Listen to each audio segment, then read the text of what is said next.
A longtime Kentucky political tradition returned this weekend. St. Jerome's Fancy Farm Picnic holds a unique place in bluegrass politics. The event is a snapshot of old-fashioned campaigning with some good-natured ribbing. However, in a conversation I had this week with Senate President Robert Stivers, he noted that today's age of social media and sound bites is something he believes may have hurt the event over time because of how easily the event can be portrayed out of context. I think that's another part of the special atmosphere of Fancy Farm is it's a lost art of getting out on the stump and getting the good zinger and the one-liner. And I think that's something that's missing in politics today.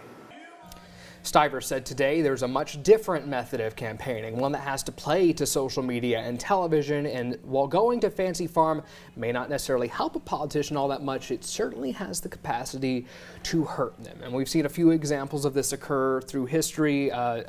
I can't remember the name of a former Lexington mayor who I believe lost a congressional race in the late 90s just because of an appearance from Fancy Farm. You saw just last year, Senator McConnell was booed, and then that was aired nationally as, oh, Kentuckians are upset with Senator McConnell.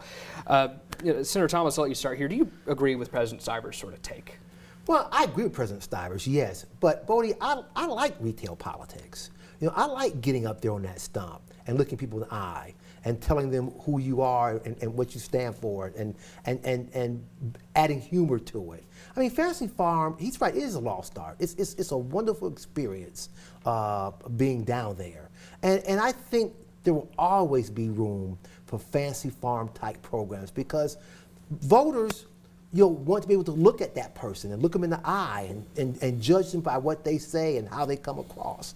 And that's really important. I don't ever want to see Fancy Farm, become a lost art. Senator Bledsoe, what do you think? So I went to Fancy Farm for the first time when Ernie Fletcher was running for governor.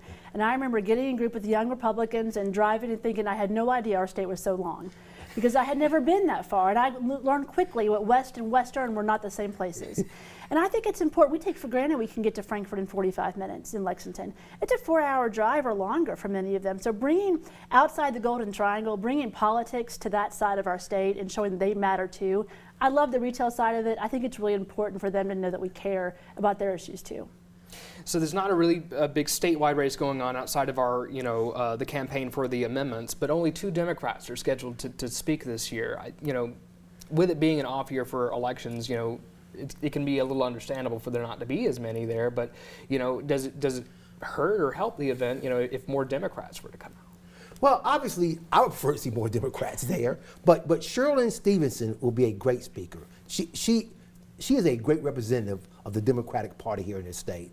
I know Sherilyn well, and she has, again, that charisma, that humor side to her, but also that very serious side as well. She's a wonderful stateswoman, and she will represent the Democratic Party well there in Fancy Farm. In the past, we've had some really big names come out before. I believe Vice President Al Gore came in the mid-90s. In today's age of politics, could we ever see a really big appearance like that, for example, like a President Trump, if the event could even support that big of a crowd? It might be hard to support that. Once you've been to Fancy Farm, you realize what a small stage and area it really is. It's portrayed to be much bigger, it seems like, on TV. So we'll see, but I think it's important for the sake of Kentucky politics to have the tradition. I hope we stick with it. Final thoughts? Well, I would never go see President Trump anywhere. Let me start there. But yes, I hope we continue that tradition. I mean, and even in this media age, if you're there on Fancy Farm, the media is going to be there. So people will see what you say, regardless of the environment. But I think the environment is very special. All right. Thank you both for your insight on the very special weekend.